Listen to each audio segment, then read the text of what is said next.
Já vás všechny zdravím a budu tady mluvit o kartách, protože hodně lidí pracuje s kartama a ve skutečnosti, jak se ty karty čtou, jak na ně můžeme odpovídat.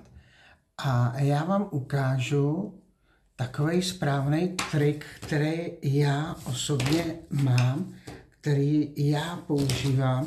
A musím říct, že ty karty mi vždycky dobře odpoví na jakoukoliv otázku. A teď ještě upozorním na jednu důležitou věc. Jsou lidé, kteří se vás na něco ptají a řeknou, není to pravda. A tím pádem odpovídám neutrálně, protože jim nechci odpovídat, když nevěří tomu, co ty karty jim oznamují. Je to lidské, na tom není nic špatného. A nenutím nikoho, aby někdo něčemu věřil. Nejsem takovej a nikdy takovej nebudu. Jsem svůj a budu svůj. A tak to beru a tak to i dělám. A já vám ukážu takový správný fígl. Ano, já vám ukážu takhle ty karty. Ukážu vám to krásně, takhle to krásně zamíchám. Víte, co je zajímavé? Že není důležitý, to ještě takhle náhnu, ještě to dám. Není důležitý, co ta karta znamená. Každý se to učí. Každý se učí, co ta karta znamená. Ano, každý. Ale víte, co je zajímavý? Virtuálně, co nám ty karty říkají a jak to umíme takhle krásně přečíst.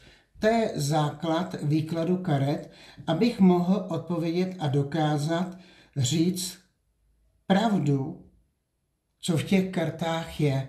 Ne, co ta karta znamená a jaký má význam, ale virtuální pohyb těch karet a takhle to musím přečíst. A to je to nejzásadnější, co by měl opravdu, kdo dělá karty, krásně takhle odpovědět. Karty se naučí kdekdo, co ta karta znamená. To se naučí kdekdo, opravdu kdekdo. Já to nikomu nezakazuju, chraň Bůh. Mně to je úplně jedno. Já jenom říkám a vysvětluju, jak se mnou ty karty komunikují, což je dost důležité. A tímhletím způsobem ty karty se mnou komunikují a ještě vám ukážu úžasnou věc. A já když ty karty takhle mám a tam, kde jsou ty negativní karty, tak já si takhle ještě přiložím kartu a odpovídám tomu dotyčnému, co to znamená a jak to funguje a jak mě to jde. Takže tímhletím způsobem já pracuji s kartama, ale víte, co je sranda? Mě to baví. Mě baví vysvětlovat ten rozbor těch karet. Já to mám jako koníček. Někdo to má jako práci a já to mám jako první koníček. A mě to neskutečně baví a rád vysvětluju, co tam je.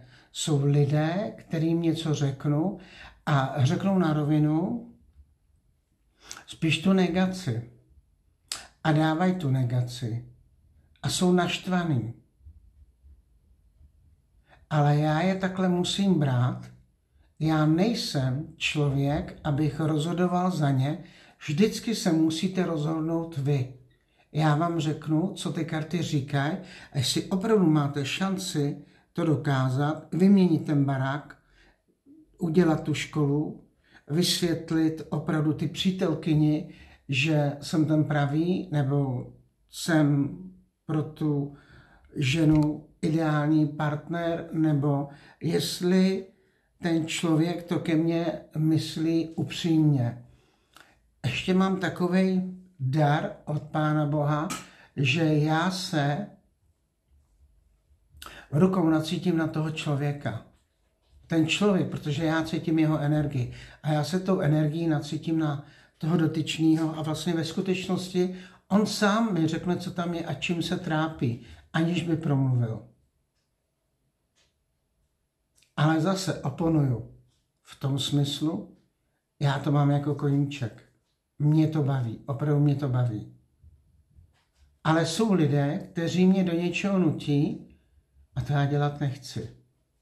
A nebudu.